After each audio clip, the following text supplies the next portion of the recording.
Hello students, today we will do the third poem of the book First Flight, A Tiger in the Zoo. ठीक है, as from the heading of the chapter we come to know कि here the poet tells us about the tiger who is in the zoo. ठीक है, and in this poem the poet contrasts the tiger who is in the zoo and the tiger in it's natural habitat.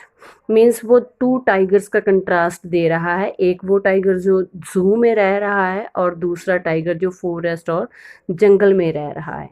ठीक है, the poem moves from zoo to jungle and back to the जू।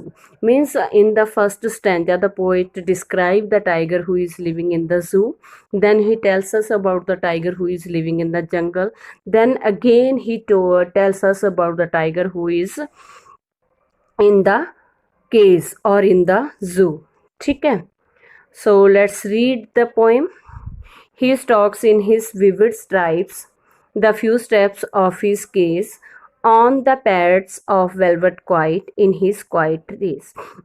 As from the lines or the first stanza of the poem, we come to know the poet is telling us about the tiger who is living in the zoo. ठीक है, जो जू में रह रहा है उसके बारे में बता रहा है। He means the tiger. ठीक है, here the poetic device is used personification. Stalks होता है मूव करना। ठीक है, means in the anger. Vivid होता क्लियर एंड ब्राइट। स्ट्राइप्स दो उसके बॉडी के ऊपर धारियां सी बनी होती है। ठीक है, a few steps of his cage. His means tiger and cage where he is living, जिसमें उसको कैद कर करके रखा हुआ है। Then the poet tells us about the tiger and वो कहता है कि वो मूव करता है, वॉक करता है थोड़ा इधर उधर, and he is in his means clearly we can see him in the cage. Bright है जो उसकी स्ट्राइप्स है बॉडी के ऊपर, we can see that. And अपने केस में वो थोड़े से स्टेप लेता है बिकॉज उसका एरिया है जो लिमिटेड है, थोड़ी सी जगह में उसको रखा गया है, उसका केस है। That's why he is walking a few steps only, means थोड़ा आगे पीछे घूम रहा है। ठीक है, on pads of velvet quiet in his quiet rage. ठीक है, पैड्स बोला गया है उसके जो पैर हैं, पॉज। ठीक है, उसको बोला गया। Velvet is a cloth that is very smooth and soft. Then here the poet tells us कि जैसे वो वॉक करता है उसकी कोई साउंड नहीं होती। Velvet quite means he is not making any sound, चलने पर उसके पाँव की जो कोई भी आवाज़ नहीं होती। And here the poet uses the poetic device metaphor. And उसके जो पॉ होते हैं, उसके जो पंजे होते हैं या उसके पैर होते हैं, उसका जो नीचे वाला पार्ट है उसको पोइट ने वेलवेट के साथ कंपेयर किया है। And that's why the poet said कि when he walks here and there then there is no sound. ठीक है, in his quiet rage. Rage means anger and he is in very angry mood because उसका जो natural habitat है, जंगल है, forest है, वहाँ से निकाल कर उसको केज में बंद कर दिया गया है। दैट्स वाई वो बहुत गुस्से में है, बट इवन देन वो चुपचाप है because he is helpless. That's why the poet tells. And the जो इसकी राइमिंग स्कीम है इन द होल पोइम, सभी स्टैंजर्स की सेम है, ABCB।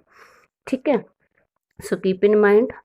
And in the second stanza let us read, he should be lurking in shadow sliding through the long grass near the water hole where plump deer pass. He should be means here the poet is telling us कि अगर वो जंगल में होता, then or we can say कि the poet is telling us about the tiger who is in the forest और who is in the jungle, जो अपने natural habitat में है उसके बारे में बताता है। या फिर सेम टाइगर कि अगर वो जंगल में होता तो क्या करता, लर्किंग इन शेडो। लर्किंग मीन्स अपने आप को हाइड करता। ठीक है, the tiger who is in the जंगल, या फिर the same tiger if he will be in the jungle. Should be means अगर होता तो वो अपने आप को शेडो में हाइड करता। Sliding through the long grass and means long grass के पीछे अपने आप को हाइड कर लेता, वहाँ से वो स्लोली मूव करता। ठीक है, near the water hole where plump deer pass. Plump means fat. And then where he would be there in the jungle means कोई भी जो वाटर बॉडी है उसके बिल्कुल नज़दीक अपने आप को लॉन्ग ग्रास के पीछे हाइड करता और वहाँ पर स्लोली मूव करता एंड अपने प्रे को फाइंड आउट करने के लिए या फिर अपने शिकार के ऊपर अटैक करने के लिए वो वाटर बॉडी के पास होता। ठीक है। और जो भी जो फॉरेस्ट में टाइगर रहते हैं वो ऐसे ही करते हैं कि वो वाटर बॉडी के पास अपने आप को लॉन्ग ग्रास के पीछे हाइड कर लेते हैं और स्लोली मूव करते हैं whenever any prey come near to them comes near to them sorry.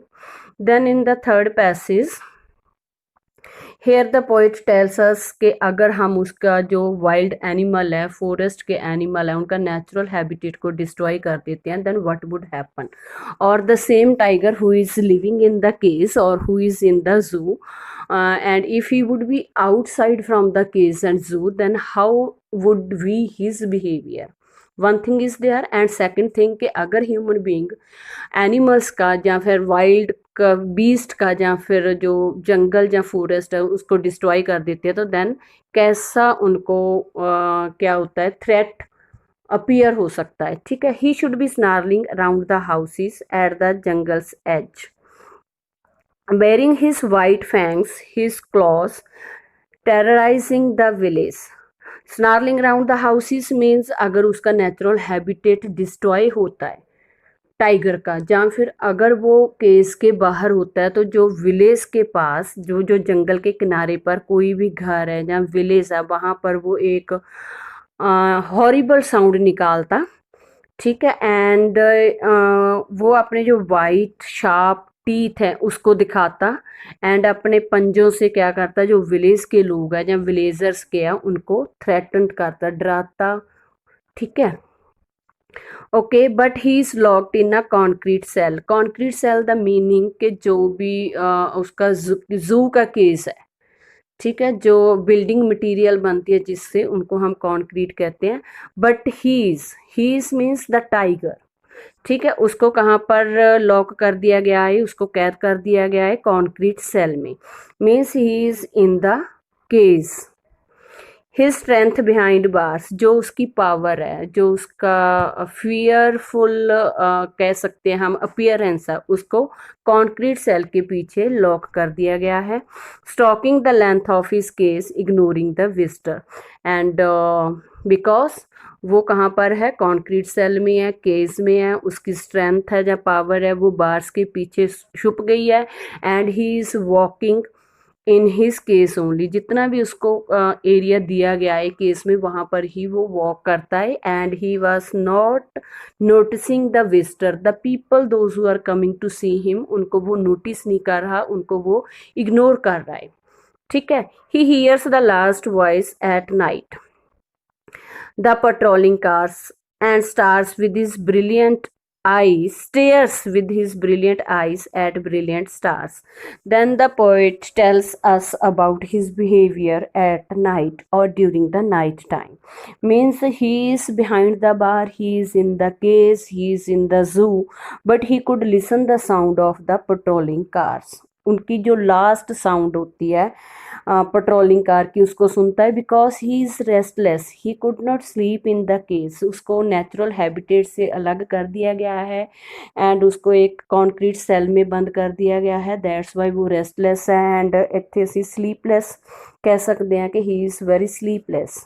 ठीक है। That's why even he could listen the sound of the patrolling car at the night he stairs with his brilliant eyes at the brilliant stars and due to his sleeplessness ठीक है he is looking at the shining star with his shining eyes and in the last passage the poet tells us about his restlessness and the poet also show the pity on the animal who is in the forest and the poet just want to say कि जो freedom है both for the human beings and the animals is necessary and he tells us कि जब किसी person की freedom lost होती है how he is behaving although the tiger is very powerful very threatening animal but due to the locked or concrete cell or the zoo or in the case he could not show his